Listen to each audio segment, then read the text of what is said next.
ಗಣೇಶ ಶಾರದಾ ಗುರುಭ್ಯೋ ನಮಃ. ಸಿಂಧೂರಾರುಣ ವಿಗ್ರಹಾಂ ತ್ರಿನಯನಾಂ ಮಾಣಿಕ್ಯಮೌಲಿಸ್ಫುರತ್ ತಾರಾನಾಯಕ ಶೇಖರಾಂ ಸ್ಮಿತಮುಖೀಂ ಆಪೀನಮಕ್ಷೋರುಹಾಂ ಪಾಣಿಭ್ಯಾಮಲಿಪೂರ್ಣರತ್ನಚಷಕಂ ರಕ್ತಂ ಬಿಭ್ರತೀಂ ಸೌಮ್ಯಾಂ ರತ್ನಘಟಸ್ಥರಕ್ತಚರಣಾಂ ಧ್ಯಾಯೇತ್ ಪರಾಂ ಅಂಬಿಕಾಂ.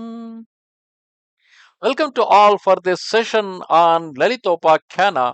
In the previous chapter, the previous two chapters, we have seen how Agastya traveled all the way down to south from north of India with the intention of Loka Kalyana to help the people who are immersed in the darkness of ignorance. Thus, he performed a great austerity to please Lord Hayagriva, and then Hayagriva told him about Lalita Tripurasundari and the Vidya concerning to Lalita Tripurasundari. That is called as Sree Vidya. And then, for more details on the same, he told him to approach Muni Hayagriva. And then Agastya, on meeting Muni Hayagriva, brought him inside his hermitage, worshipped him, and becoming his disciple, asked him for the details. Then Muni Hayagriva told him about different forms of Lalita Tripura Sundari, how she took the incarnations. And before telling more about those incarnations, he started telling him about the curse Indra has got in the hands of Durvasa. Indra being the ruler of all the three worlds was had developed too much of pride and arrogance because of being blessed by Vijayashri, the victory, as well as Nityashri, which is basically the wealth, and Rudra or Shiva had sent him basically to curb his pride. While Durvasa was coming to Sargaloka, on the way he met a Vidyadhara maiden who handed him the prasada of Devi Shankari, a mala, pushpa mala, which was worn by the flower garland worn by Devi Shankari herself. And Durvasa, while on the way to Sarga, he met Indra and then handed over that Shankari prasada to Indra. But Indra, instead of receiving it with all due respect and wear it on his head, he just simply put it on the head of his elephant. And that elephant, being an animal, it just simply threw it on the ground.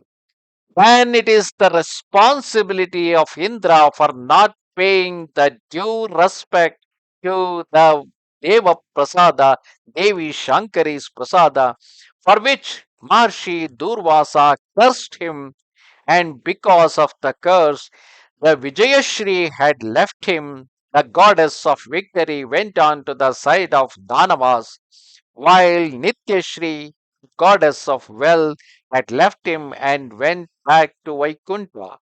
Now, on realizing the mistake, whatever he had done, as usual, as needed, Indra invoked Brihaspati and started inquiring him regarding what mistakes are committed and what are the remedies for different mistakes being committed. O great Guru, thou knowest all Dharma, knower of all Dharma, you can see the past, present, and the future. I am beset all around by ill omens, most unexpected. What they portend, I do not know. What they actually indicate, I am not aware of it. Neither the remedy nor the way to escape can I see. Hearing this, the Devaguru Brihaspathi spoke up in words consistent with Dharma. Brihaspati told, listen, O Indra, every action that one commits knowingly or unknowingly bears fruit sooner or later. And unless and until such fruit of action, good or bad, is enjoyed by the agent of the action, and unless he does other suitable penance or prayaschitta to nullify the result, the latter never perishes, even though it has to wait 100 years and fulfills itself spontaneously when suitable conditions and circumstances present themselves. That means everything, every action that we committed will going to have its own repercussion, and one need to suffer from such repercussions irrespective of whatever is the time lapse, but one has to suffer it. Brihaspati is telling this to Indra. When Indra asked him, "O great Guru, kindly instruct me in detail and tell me what is karma and how its results may nullified by suitable means." Then Brihaspati started listing him. "Listen, O Indra, evil karma or that which has suffering as its result is of five different kinds. Thefts are misappropriating what belongs to somebody else. The second one is himsa, or causing hurt to other living creatures. The third is drunkenness, or imbibing excess of wine without offering same in worship. The fourth one, here in the past, while performing the worship of various gods and goddesses, people used to offer the somarasa, and then as a prasad, that means as a as a gift of those gods or goddesses, people used to drink the somarasa also in a limited quantity. But if the same is drunk in a large quantity, it lead to various issues and problems, and as people might commit many mistakes in the inebriated state of that alcohol. Willing for self gratification and pleasure without purifying the same through offering to devatas.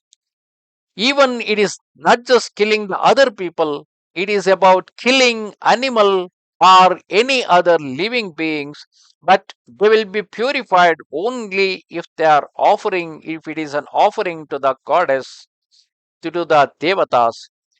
And the last among the sin is adultery and consummation of sexual appetite for purely sensual gratification.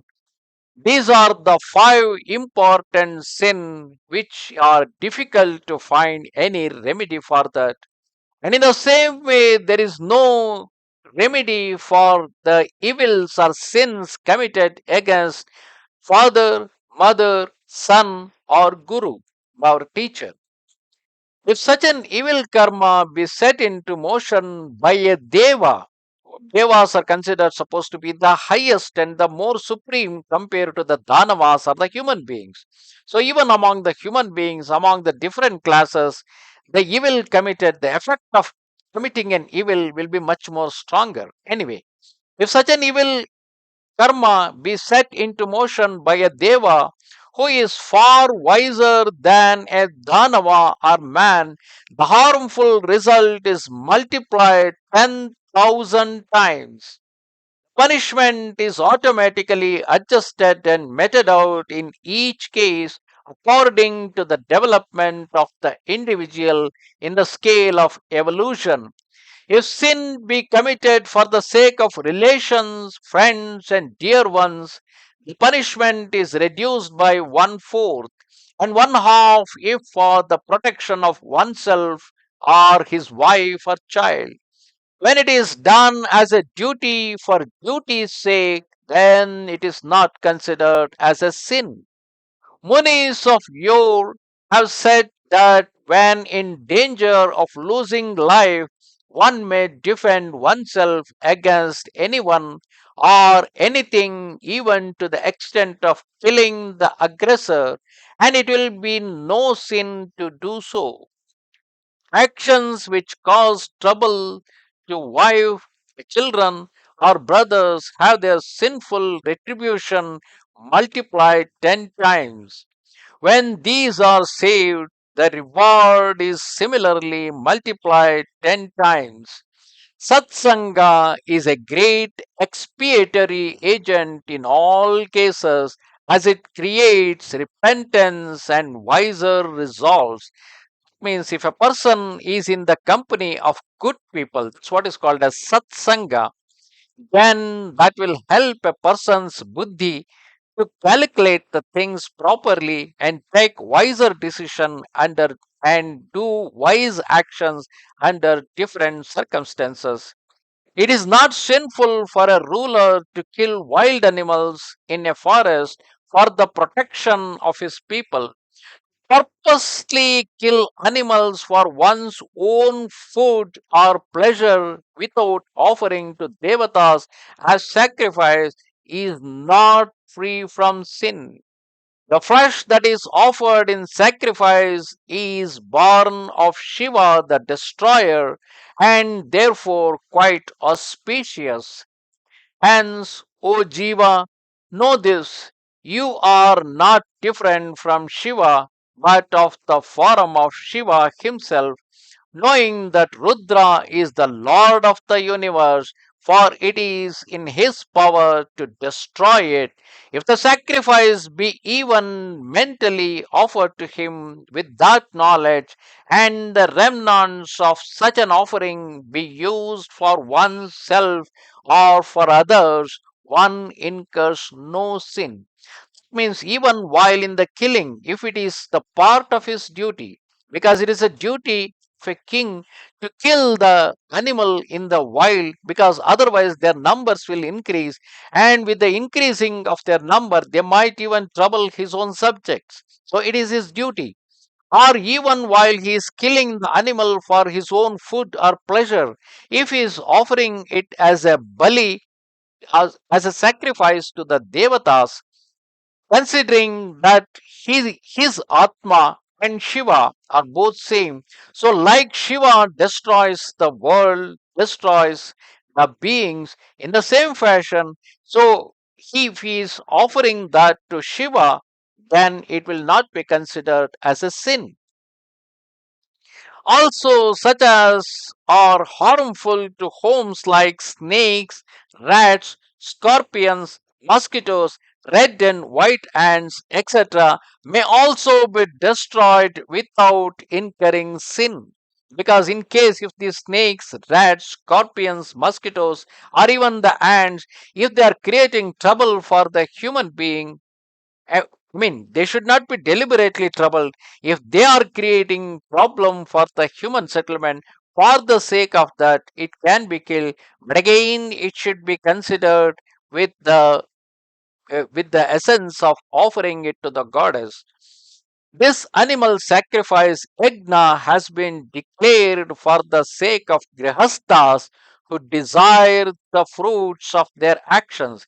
Again, this animal sacrifice, not the yajna, need to be performed by a grihasta and not by a brahmachari or a yati, because they are not supposed to be involved in any harmful activities or the himsa. For the others, desires are fulfilled through japa, homa, and archana. While grahastha can fulfill their desire by eating or performing the yajna, the others can fulfill their desires through japa, homa, and archana. Then Indra asked, O great Guru, through your kindness, I have been able to understand the intricate secrets relating to himsa and the punishment thereof. Thou hast averred that theft is a great sin. Kindly explain this to me and remove my doubts. Brihaspati then started explaining, O Indra, the Shastras proclaim that it is great sin to kill.